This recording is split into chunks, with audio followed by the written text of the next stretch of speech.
Life की सबसे worst situation, सबसे वर्स्ट पोजीशन होती है जब आप ब्रेकअप के बाद वाले समय में होते हो। लोग आपको देखेंगे, आपका मजाक बनाएंगे और आपको ही ह्यूमिलेट करेंगे। और अगर आप अपने उस ब्रोकन रिलेशन को ठीक करना चाहते हो ना, सबसे पहले अपने आप पे काम कीजिए। क्या आप अभी डिजायरेबल हो? नो।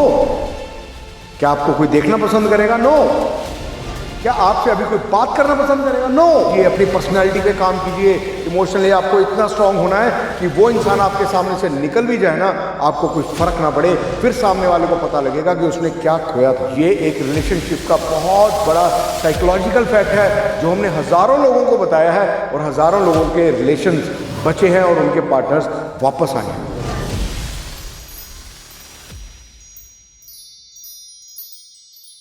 लाइफ की सबसे वर्स्ट सिचुएशन, सबसे वर्स्ट पोजीशन होती है जब आप ब्रेकअप के बाद वाले समय में होते हो। आप अपने आप को भूल चुके होते हो, आप अपने काम को भूल चुके होते हो, आपको भूख नहीं लग रही होती, आप अपने पेरेंट्स को भूल जाते हो, आप अपने दोस्तों को भूल जाते हो, यहाँ तक कि आप अपने भगवान तक को भूल जाते हो। सारा दिन आपका परेशानियों में निकलता है, ओवर थिंकिंग में निकलता है।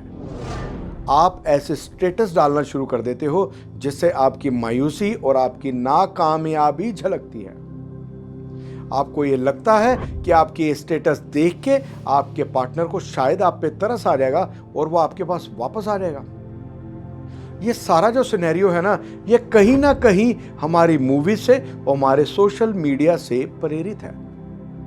तो मैं आपको बताना चाहता हूं, बल्कि याद दिलाना चाहता हूं कि जो मूवीज में एक्ट कर रहे हैं ना, उसमें जो रोमांटिक सीन, जो रिलेशनशिप दिखाते हैं कि उनमें जब ब्रेकअप होता है तो हीरो रोता है, वो ऐसे काम करता है, उसकी हीरोइन वापस आ जाती है। माय डियर फ्रेंड्स, वो सिर्फ मूवीज में होता है।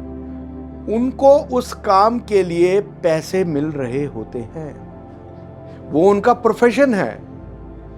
आप उसी को देख के ये समझ लेते हो और सोशल मीडिया को देख के आप ये समझ लेते हो कि अगर मैं भी अपने स्टेटस ऐसे डालूंगा या अपने आप को ऐसे बुरे हालातों में रखूंगा तो शायद मेरे पार्टनर को मेरे पे तरस आएगा और वो मेरे पास वापस आ जाएगा। अगर आप अभी भी इस मानसिकता में हो तो आप समझ लीजिए कि आप मैच्योरिटी के सबसे नीचे वाले पायदान पर हो।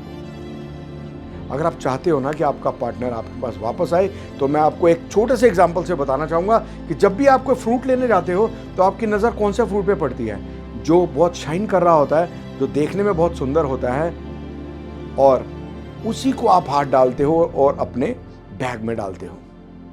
या आप उसको देखते हो जो थोड़ा पुराना हो चुका है, रॉटन हो चुका है, जो देखने में ही लग रहा है ये सड़ने वाला है। तो अब मैं आपसे पूछता हूं कि क्या आप उतनी फ्रेश लुक्स में हो? क्या आप उस फ्रेश मूड में हो? अगर आप ये कहते हो कि मेरे पार्टनर ने मेरी कदर नहीं की और आपका ये हाल हो गया है तो वो अब भी आपकी कदर करे, तो मैं आपसे पूछता हूं कि जब आपका पार्टनर आपको पसंद करता था तब आप कैसे थे? तब आप ऐसे नहीं थे, आप इतने रॉटन नहीं थे, आप इतने मायूस नहीं थे, आप इतने रोने धोने वाले नहीं थे, आप एनर्जेटिक थे माय डियर फ्रेंड्स। आप अपने में उम्मीद रखिए। और मैं आपको ये बताना चाहता हूँ कि यही समय है जिस टाइम आप ब्रेक डाउन होते हो ना, जब आपकी लाइफ में इमोशनल ब्रेक डाउन आया होता है, यही समय होता है अपने आप को मैक्सिमम ग्रूम करने का। आपकी जितनी इमोशनल ये जो नेगेटिव एनर्जी है ना, इसको अपनी स्ट्रेंथ बनाइए और अपने आप को ग्रूम कीजिए। अपने आप को इतना ग्रूम कीजिए कि जिसने आपको आज नकारा है ना, वही दोबारा एक दिन आपको देख के ये सोचे ये मैंने किसको छोड़ दिया। तब लाइफ का मजा आएगा। गिरे हुए को कोई पसंद नहीं करता, सड़े हुए को कोई उठाना नहीं चाहता, और जो बुरा दिखता है ना उसे कोई देखना नहीं चाहता। ग्रूम कीजिए, अपने आप पे काम कीजिए, अपनी पर्सनालिटी पे काम कीजिए। इमोशनली आपको इतना स्ट्रांग होना है कि वो इंसान आपके सामने से निकल भी जाए ना, आपको कोई फर्क ना पड़े, फिर सामने वाले को पता लगेगा कि उसने क्या खोया था। आपके जतलाने की जरूरत नहीं है, आपके बोलने की जरूरत नहीं है, आपके कुछ स्टेटस डालने की जरूरत नहीं है। आप जग जाहिर कर रहे हो कि आपकी हालत क्या है और किसी को कुछ नहीं पड़ी कि आपकी लाइफ में क्या चल रहा है। लोग आपको देखेंगे, आपका मजाक बनाएंगे और आपको ही ह्यूमिलेट करेंगे। और अगर आप अपने उस ब्रोकन रिलेशन को ठीक करना चाहते हो ना, सबसे पहले अपने आप पे काम कीजिए। अपना रेडियो साइलेंस मेंटेन कीजिए, चुप रहना सीखिए। एक बात याद रखिए, किसी की अटेंशन पाने का सबसे बेस्ट तरीका है कि अपनी अटेंशन उस पे से हटा दीजिए। जी हाँ, अपनी अटेंशन 100% उस पे से हटा दीजिए, अपने पे काम कीजिए।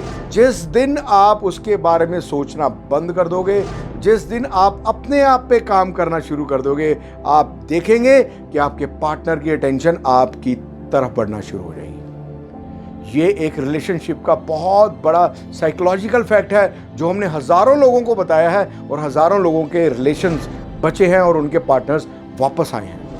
हमारे पास बहुत सारे ऐसे साइकोलॉजिकल टैक्टिक्स हैं जिसमें अगर आप उस तरीके से चलोगे तो आप अपने ब्रोकन रिलेशनशिप को, या जो रिलेशनशिप आपका टूटने के कगार पर है, आप उसको ठीक कर सकते हो। लेकिन शर्त यह है कि आपको मानना पड़ेगा। आपको बार बार अपने पार्टनर को स्टॉक करने से रुकना होगा, उसका लास्ट सीन देखने से रुकना होगा, बार बार उसकी पोस्ट देखने से रुकना होगा, बार बार उन मोमेंट्स को याद करने से, दुखी होने से रुकना होगा कि हम यहाँ मिले थे, हमने यहाँ बात की थी, यहाँ पे हमने डिनर किया था। उन डेट्स को थोड़ी देर के लिए भूलना होगा कि इन डेट्स पे हम मिले थे, ये बर्थडे था, या हमारी यहाँ पर ऐसे था, या यहाँ पर ऐसे था। अपने आप को ग्रूम करना है। जिस दिन आपने अपने आप पे काम करना शुरू कर दिया ना, आप देखेंगे एक दिन ऐसा आएगा कि वही पार्टनर जो आपसे दूर भाग रहा था, वो दोबारा से आपके पीछे आने शुरू हो जाएगा।